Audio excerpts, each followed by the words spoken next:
Você está no Gastroped Talks, um canal de educação continuada em gastroenterologia, hepatologia e nutrição pediátricas. Aqui trazemos as informações mais atualizadas e relevantes para médicos e demais profissionais de saúde interessados em aprimorar seus conhecimentos nessas áreas. Nossos episódios são realizados por especialistas que compartilham trabalhos e diretrizes recentemente publicados, além de dividir sua expertise para ajudar a melhorar a qualidade do atendimento aos pacientes.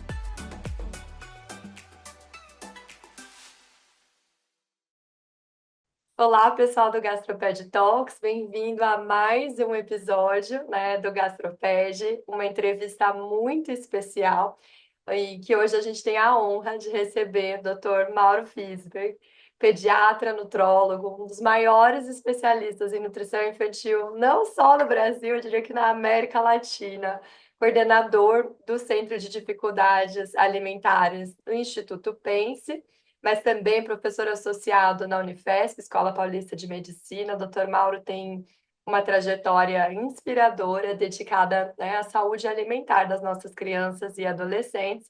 E aí está mais uma vez novamente assumindo o cargo de presidente do Departamento de Nutrologia e Nutrição Pediátricas na Sociedade de Pediatria de São Paulo. Dr. Mauro, muito obrigada por participar do Gastroped Talks.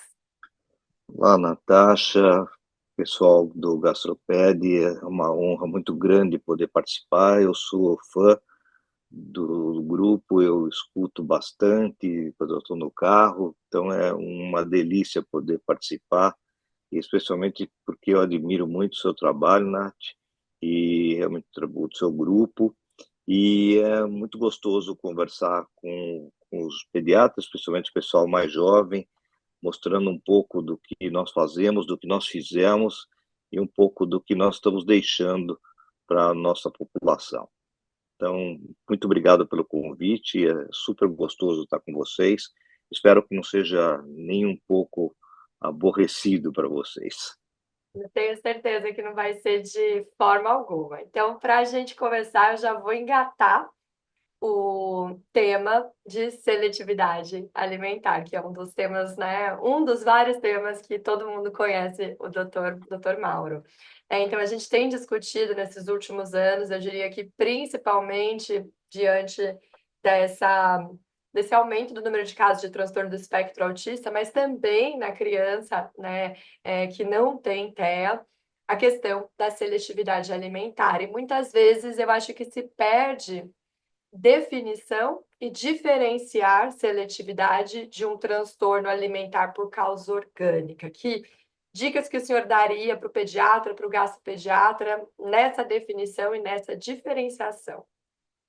Bom, esse é um mundo bastante grande, ao qual nós temos dedicado muito estudo nos últimos 20, 25 anos, que na verdade é uma sequência do que nós já fazíamos com desnutrição, e nós trabalhamos na época só com desnutrição, desde a mais profunda até as diferentes formas de desnutrição, até chegar nas formas mais graves da obesidade. E aí nos chamou a atenção bastante os problemas alimentares da criança, que são normalmente muito diversos. Então, não dá para colocar num único grupo todos os problemas alimentares. Tem coisas extremamente diferentes. Eu não posso colocar no mesmo grupo, por exemplo, uma mãe que tem uma simples dúvida, por exemplo, se ela pode colocar a criança no peito todas as vezes que a criança chorar, isso nós chamamos de uma dificuldade alimentar, até a criança mais grave que necessita de suporte porque ela tem uma dificuldade monstruosa de se alimentar, desidrata, tem baixo peso, baixa estatura e que necessita muitas vezes de gastrostomia ou de uma intervenção muito mais complexa. O que nós sempre trabalhamos foi com um grande guarda-chuva que foi ditado pelo Dr. Kerstner há muitos anos atrás, e a gente participou desse projeto com ele, de dividir os grupos de crianças de acordo com os aspectos comportamentais e orgânicos, que é o que todo pediatra faz. Ele sempre quer saber, existe algum problema clínico que faz com que a criança não coma? E aí, então, nós começamos a trabalhar com esse processo. A seletividade, que é a forma mais complexa das dificuldades alimentares inicialmente, porque a criança escolhe para não comer um grupo grande de alimentos de diferentes grupos, levando a risco nutricional. Então, não é uma questão simplesmente de escolha alimentar, já não é apenas a criança que seleciona comer manga ou comer abacaxi. Ela exclui grupos alimentares e, com isso, ela tem risco de deficiência de macro, micronutrientes e isso nos preocupa. Então, a seletividade é um dos aspectos dos problemas alimentares. Aí existem milhares de classificações. E esse é o grande problema, porque as classificações do problema alimentar da criança vieram da psiquiatria. E vindo da psiquiatria, os modelos são todos muito, na verdade, comportamentais e geridos pela díade mãe-criança ou ambiente-criança. E daí aparecem problemas bastante complicados, como, por exemplo, o pânico alimentar, a neofobia prolongada, a seletividade intensa, a criança com TARI, a criança só com baixa estatura nutricional. Então, é um grande guarda-chuva que nós precisamos tomar bastante cuidado. Só para terminar esse bloco, eu acho que é importante, assim, nos últimos anos, o professor Goddard, ele propôs uma nova forma de agrupar todos os problemas alimentares, ele chamou de desordem alimentar pediátrica. Algumas pessoas fazem a tradução para transtorno alimentar pediátrico. A gente evita utilizar a palavra transtorno para não confundir com os problemas de transtornos psiquiátricos, como, por exemplo, anorexia e bulimia, compulsão e todos os problemas. Aí entra a ortorexia, vigorexia, todos os possíveis transtornos. E o TARI, que é uma outra condição que nós vamos conversar. Então, a gente usa o termo desordem ou problema alimentar pediátrico, a gente usa desordem para ficar mais fácil, DAP, e a gente tem uma forma de que todas as crianças podem ter o problema alimentar, ou de problemas caracterizados por problema orgânico, ou ele é comportamental, ou ele é de ordem de postura, ou ele é de ordem nutricional. Então, na verdade, a gente tem um grande grupo de problemas que estão nesse mesmo nome e que tem que ser avaliados individualmente. Então, não é uma classificação, ele é uma forma de abordagem que também é interessante. Que fala maravilhosa, assim, é tão rica a sua fala em diversos aspectos, porque né, acho que uma das coisas que o senhor citou lá no começo é que né, tem repercussão, tem que ser de vários grupos alimentares, então não é qualquer, vamos dizer, Isso. eu acho que às vezes a gente, como adulto, tem dificuldade de respeitar que a criança, ela tem também direito a ter preferências. Com certeza. Aversões, ela tem direito a não gostar e gostar, ela tem direito a escolher ou não escolher. E ela é mutante, vocês sabem que um dia a criança ama um produto, no dia seguinte ela odeia esse mesmo processo e não aconteceu absolutamente nada. Então ela vem comendo macarrão todos os dias e ela adora macarrão, ela fala que é o alimento preferido dela, ela acorda num determinado dia, ela fala para a mãe, eu odeio macarrão, não quero mais ver macarrão na minha frente, e ela bloqueia e ela não come e não tem ninguém que faça ela comer. Então acho que a classificação ela é para nós muito mais importante do que dar nomes, é determinar a gravidade e o núcleo de profissionais e conhecimentos nutricionais que nós vamos precisar colocar em ordem de batalha para poder desenvolver atenção integral a essa criança. E algum tempo atrás, mais ou menos logo depois da pandemia, eu e o Carlinhos Nogueira, que provavelmente muitos de vocês conhecem, que ele é da Abram e ele é lá da Universidade de São Carlos, nós estabelecemos um acrônimo que a gente publicou sob o nome de Comida para a população latina e Feeds-me para a população normalmente de língua inglesa. E o Feeds-me, na verdade, é o espectro das dificuldades alimentares. intervenção multiprofissional. The Feeding and Eating Difficulties Spectrum Multidisciplinary Evaluation. Então, o FIDSM, na verdade, mostra para a gente que todas as situações nutricionais se relacionam entre si. Então, uma criança que tem problema orgânico, ela seguramente vai ter problemas comportamentais e vai ter dinâmicas diferentes na família. O exemplo clássico que a gente dá é a alergia à proteína do leite de vaca. Problema que, teoricamente, até poderia ser simples, poderia ser resolvido de forma tranquila com a retirada do fator agressor. Não resolve, porque houve tanta complicação na vida da família que só a retirada do leite, por exemplo, ou dos derivados lácteos, não resolve o problema porque ninguém convenceu a criança a comer outras coisas. Então, precisa ter toda uma dinâmica de esclarecimento. Uma criança que tem retirada de glúten, por exemplo, porque ela é celíaca, ela tem um ambiente na família que é de doença. Ah, meu filho é celíaco. Ninguém pensa numa criança legal. Ele é legal, mas tem problema celíaco. Na hora de comer, eu vou me preocupar. Mas do resto do tempo, ele é maravilhoso. Mas ele é cadastrado como celíaco. Da mesma forma como ele é cadastrado como seletivo, ele é neofóbico, ele é TARI, ele é autista. Então, as mães adoram rotular e, com isso, elas complicam muitas vezes a forma de trabalhar que nós temos com as crianças. Então, nós não estamos tão preocupados com a classificação, e sim com a forma que nós trabalhamos cada um dos elementos. Não é só a criança, nós trabalhamos todo o entorno. Nós temos que trabalhar com os pais, com cuidadores, com babás, com a escola, que é uma catástrofe, porque normalmente as escolas hoje são ou restaurantes, ou eles têm um sistema de atuação que deixa a desejar totalmente na classificação de problemas complexos. E você sabe que isso também acontece para a PLV, acontece para alergia alimentar, acontece para tudo.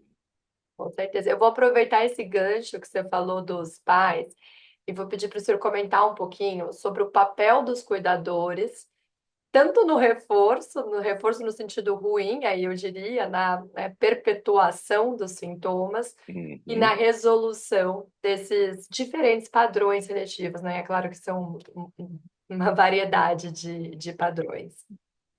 A gente diz sempre que nós começamos com o sistema alimentar baseado nos pais, porque nós começamos a avaliar a condição desde antes da gestação, porque nós trabalhamos com o modelo da gestação de 180 dias, em que normalmente nós sabemos que nós temos que nos preparar para ter uma gestação. Então, nos 3 meses antes da gestação, nós temos que já nos preparar do ponto de vista nutricional, vitamínico, mineral, e aí nós temos uma gestação que tem que ser continuadamente avaliada. Os obstetras têm um pouco preparo para a área nutricional, muitas vezes não examinam mama, não vem pegada, não vem areola, não vem mamilo, e tudo isso é muito complicado, porque chega na hora da amamentação, cara, põe no peito e mama. Não é assim. E a gente, então, tem bastante cuidado. Por isso que nós valorizamos a consulta pediátrica pré-natal, nós avaliamos toda a orientação prévia ao nascimento, porque senão eu vou ter criança com baixo peso, vou ter criança que tem alterações nutricionais logo ao nascimento, eu tenho famílias que vão ter crianças com riscos maiores de alergia, então eu tenho que avaliar todo esse processo anterior. Então, os pais são figura essencial na prevenção, porque eles são um espelho. Toda vez que a criança come, ela se espelha nos hábitos da família. Então, o pai que come pouco, ou come diferente, ou come mal, que é isso que a gente coloca, né? As crianças, então a gente não diz que a criança não come, a gente diz que a criança que come pouco, come diferente, ou come de uma forma especial. Então, nós temos sempre que nos preocupar que a família tem que trabalhar para e passo, porque elas são o modelo, eles são os formadores do ambiente e eles vão determinar o grau de ansiedade que a criança vai ter em relação à alimentação. A criança que não come, num projeto muito inicial, durante um período que vai até de 1 a 2 anos de idade, até 3 anos de idade, a criança não tem nenhum problema se ela não come. Ela simplesmente está numa boa. Ela é tranquila, ela é ágil, ela é pequena e rápida, super desenvolvida, normalmente vai muito bem na escola, tem muitas formas de se manifestar, tem uma forma diferente. E aí a única coisa é que ela é uma catástrofe na hora de comer. E os pais a rotulam pelas 2 horas da alimentação contra as 22 horas em que ela é perfeita. E isso tem que mudar. Nós temos que romper esse processo, porque a criança vai chegar na escola, a família chega assim de cara e já fala assim: meu filho é complicadíssimo para comer, vocês vão ter tanto trabalho para fazer ele comer. E E é a às vezes mesma vai coisa super bem que na eles fazem. escola, né? Às vezes sai do Isso, ambiente e isso. E os vai pais nem super bem na veem que a criança escola. vai ser super bem. E o autista, né? A mesma coisa com o TEA. A gente sempre brinca que o TEA é um problema na alimentação desde que ele tenha um problema na alimentação. Porque Sim. ele pode ser rígido, inflexível, ser extremamente seletivo e pode comer muito bem daquilo que ele gosta. Uhum. E ele vai comer isso muito bem, ele não vai, muito dificilmente ele vai ter carências, muito dificilmente ele vai ter problemas nutricionais, desde que a família não comece a complicar a vida. E é por isso que a gente trabalha com a família muito mais do que com a criança. Nosso papel é de orientar a família. Praticamente nós somos uma equipe multiprofissional de enfoque totalmente comportamental psiquiátrico. A É, gente ia te pedir trabalha, para comentar exatamente sobre a sua equipe, sobre a abordagem, como que funciona lá no Instituto Pense, né, que disciplinas você tem, né, atuando tá, conjuntamente. tá. O Senda hoje tem 14 anos, então é o primeiro grupo de excelência que teve no Sabará. Então ele é um núcleo que une pesquisa, ensino e assistência. E nós fazemos isso com uma equipe muito pequena, porque é uma formação muito mais didática do que, na verdade, de atender grandes grupos de crianças. Lá no Sabará, nós temos um enfoque do nurturing, que é o enfoque da nutrição num aspecto mais amplo, onde a criança é atendida dentro de um enfoque global, e ela é atendida por pediatra, por nutrólogo, depois pela nutricionista, pela fonoaudióloga, especializada em alimentação, não é uma fonoaudióloga que trabalha com linguagem, e nós fazemos uma consulta conjunta.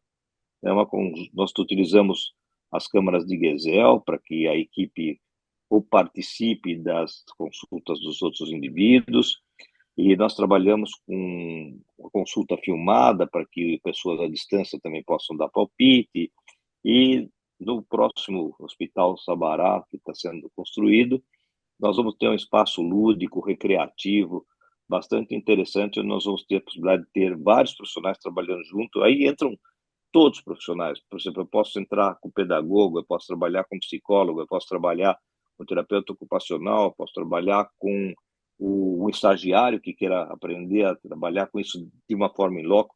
Então, todos trabalham. Nesse processo múltiplo, as crianças passam por uma consulta longa de quase 2 horas, depois nós temos uma reunião de discussão de caso, e depois nós temos uma nova consulta de 2 horas que é de retorno. E aí sim que se estabelece o tipo de orientação que vai ser feito ou local, ou em casa, ou com outros profissionais que vão ser agregados ao projeto. Então eu posso orientar para fazer o próprio tratamento com a fono, com uma outra fono externa, posso pedir para entrar um outro grupo de terapeutas, terapeuta ocupacional, posso pedir para ir a um psiquiatra para a família, posso pedir psicólogo para a família. Nós não encaminhamos para psicólogo infantil. Por Tá, quê? Porque as nossas crianças não têm problema na maior parte das vezes. A entendi. ansiedade é tardia, que é um pouco diferente de quando nós trabalhamos com obesidade, onde a ansiedade já entra de cara e ela é parte do problema e do tratamento. Então, essa experiência nossa, a gente tem publicado, a gente escreveu um livro que é A Criança que Come Mal, ele já tem a versão em espanhol e ele está em tradução para o inglês, e nós vamos publicar logo. Nós temos mais 2 livros publicados junto com o grupo, e nós temos nos últimos 2 anos 14 publicações de diferentes tópicos desse processo, e a gente tem dado muita aula, cursos no exterior, nós formamos equipes no exterior, na Colômbia, no Uruguai, no Paraguai, para que possam fazer esse modelo de atendimento múltiplo. Legal, porque aí vai muito além do mundinho ali, né, da equipe, consegue Isso. agregar isso para outros lugares. Outro dia mesmo, no meu Insta, eu comentei um artigo de vocês. Comentei um artigo de vocês sobre ingestão de inadequação de diferentes micronutrientes e fibras, que vocês já fizeram essa avaliação nas crianças seletivas da população Uhum. de vocês. Vamos dar um pouquinho o foco e queria que o senhor comentasse se a pandemia afetou o perfil alimentar das crianças e se essa é uma queixa que você, né, você tem observado alguma mudança nas queixas trazidas pelos pais. Eu pergunto isso como esposa de neurologista, que ele viu Uhum. muito atraso de fala depois da pandemia. A pandemia foi um problema para todo mundo, para as famílias, para os profissionais, para as crianças. Nós aprendemos a nos defender da pandemia gradativamente. Nós enfrentamos problemas de comportamento baseado no isolamento social. E para a criança, o principal problema foi a retirada da criança da escola. Isso foi uma geração inteira que ficou quase 2 anos fora da escola. Isso levou a toda uma geração futura que passou por uma quantidade de problemas que a gente nunca tinha visto e agora está mudando novamente. Então, é um grupo bem complexo. Nós melhoramos algumas coisas na alimentação durante a pandemia. Nós melhoramos, por exemplo, a gente conseguiu trabalhar com delivery, nós conseguimos trabalhar com comida mais saudável, nós aprendemos a cozinhar, muita gente aprendeu a cozinhar, mas lembrar que a população mais carente ou é a que mais sofreu, é a que mais teve problema e que piorou em muito o aspecto nutricional, tanto de aumento de desnutrição, aumento de seletividade e problemas comportamentais nesse período. E a gente tem um outro problema, quem teve Covid e as Covids mais complexas e as longas, que são o modelo mais pediátrico, né? E nós tivemos menos gravidade e mais complicações posteriores. Nós temos as alterações muito importantes do olfato e do paladar. Então, nós tivemos crianças que ficaram mais de 1 ano com mudanças graves do paladar, com digeusia, com ageusia, com hipogeusia, que é com pouco apetite. Depois nós tivemos crianças com alteração do olfato, crianças com alteração do paladar, sentindo gosto de excrementos, gostos ruins quando ingerem qualquer tipo de alimento. E isso é longo. Então acaba tendo muita dificuldade porque nós temos que aprender a trabalhar com o diagnóstico disso, a sensibilização do paladar, a sensibilização do olfato, trabalhar com os micronutrientes que ajudaram muito nesse caso, por exemplo, o zinco foi um grande aliado nesse período, né? Ele não é cura, mas ele ajuda bastante no nosso meio. Então foi um aprendizado muito interessante. E ainda estamos brigando com as consequências disso, principalmente porque o delivery foi uma coisa maravilhosa, mas o delivery também fez com que nós mudássemos os alimentos que nós estamos comendo. Uhum. A alimentação, nós não adotamos a classificação nova, nós achamos que a alimentação ruim existe em qualquer produto, na alimentação natural e na alimentação industrializada. Então, nós não, junto com o grupo da tecnologia de alimentos, nós falamos que o processamento pode ser bom ou pode ser ruim.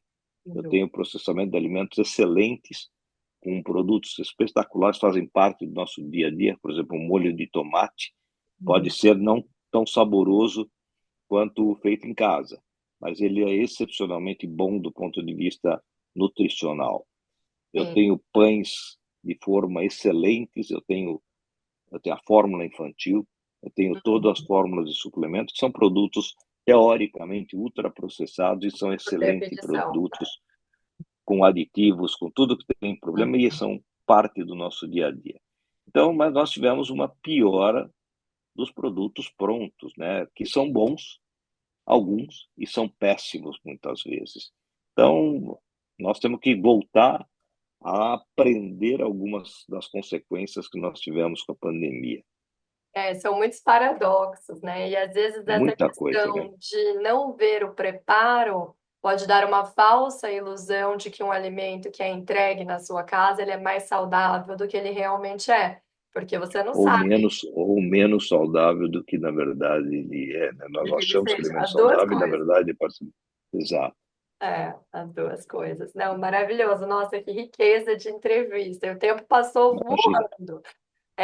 Antes da gente fazer as palavrinhas finais, é que eu queria fazer uma pergunta de carreira, né? Porque o senhor tem Tá. uma trajetória muito inspiradora, né? Eu queria, na verdade, perguntar para você, assim, pedir para você comentar sobre algum grande desafio e um grande aprendizado, né? Nessas posições de Eu liderança. acho que legal, Nath, que como eu sou velho, a gente cruzou, a gente cruzou vários pontos da história recente da alimentação mundial. Então, eu tive a oportunidade de trabalhar com desnutrição grave na comunidade, na população. Cheguei a ver bastante casos de kwashiorkor e kwashiorkor marasmático, que hoje a gente praticamente não vê. E nós vimos depois muita gente com desnutrição complexa, grave, mas que não chega a uma deficiência tão importante de macro e micronutrientes. E nós passamos pelo período do aumento do excesso de peso. E o aumento do excesso de peso para nós foi um desafio tremendo, porque até hoje nós não conseguimos equacionar, ninguém no mundo conseguiu equacionar isso. Dizer que a medicação vai ser uma solução não é verdade, pelo menos para nós. Então, nós talvez vamos utilizá-las, mas é um período que mudou muito. Então, nós vimos períodos de carências de vitaminas e minerais, a antiga fome oculta, né, que a gente chamava de fome oculta, e passamos pela complicação de ter todos eles no mesmo problema. Eu posso ter uma criança obesa, seletiva grave, que tem carência de micronutrientes, tem baixa estatura nutricional, então ela é tudo, ela é overweight, ela é wasting, quer dizer, ela é maciada, mas ao mesmo tempo ela é obesa, ela tem deficiência de minerais, ela tem vitaminas alteradas, e elas estão todas conjuntas. E elas não são tão graves do ponto de vista para internar. Então, elas estão no nosso ambulatório e faz parte da nossa vida, nós temos que trabalhar com isso. E a intervenção dessas crianças é muito difícil, porque nós temos que trabalhar com uma criança dentro da casa, obesa, o irmão magro, o irmão que come pouco, e aí a família tem dó do outro que come muito. Então, nós passamos por todo esse período, né? Eu trabalhei durante 15 anos como chefe da nutrologia da Escola Paulista, do Departamento de Pediatria. Depois nós tivemos uma grande mudança, eu fui para a adolescência, então eu levei a nutrição para a adolescência da escola e nós ajudamos a montar o departamento de adolescência lá da escola. E a partir daí a gente viu grandes coisas, né? Hoje eu dou aula hoje no mundo todo, eu já dei aula desde da Indonésia até aqui todos os países da América Latina, e dando esse treinamento para problemas alimentares e as diferentes faces da malnutrição, né? Então é um prazer muito grande rodar por todo esse período, por todo esse tempo, e ainda poder fazer coisas muito interessantes, ainda poder fazer pesquisa, ainda poder fazer grandes atividades e formação de novos cursos, formar cursos de especialização. Acho que então é uma delícia ter formado tanta gente e ainda poder continuar formando muita gente de todas as áreas multiprofissionais que trabalham com nutrição. Perfeito, doutor Mauro, mais uma vez, muito obrigada por ter aceito o nosso convite. Olha, eu aprendi muito hoje e é sempre muito Duvido. interessante ouvir, né, da experiência, dessas diferentes fases, né, que o senhor comenta que viveu, diferentes perspectivas. Mais uma vez, a gente está muito feliz e espera vê-lo outras vezes de novo no nosso GastroPed Talks. Muito obrigada.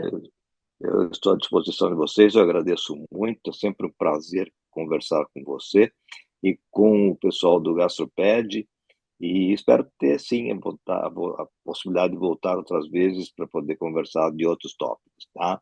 Sem Um grande dúvida. abraço. Já se sinta convidado. Um grande abraço. Obrigado, né? Fique por dentro das últimas novidades e descobertas em gastroenterologia, hepatologia e nutrição pediátrica no nosso canal do YouTube e também presente nas principais plataformas de podcast.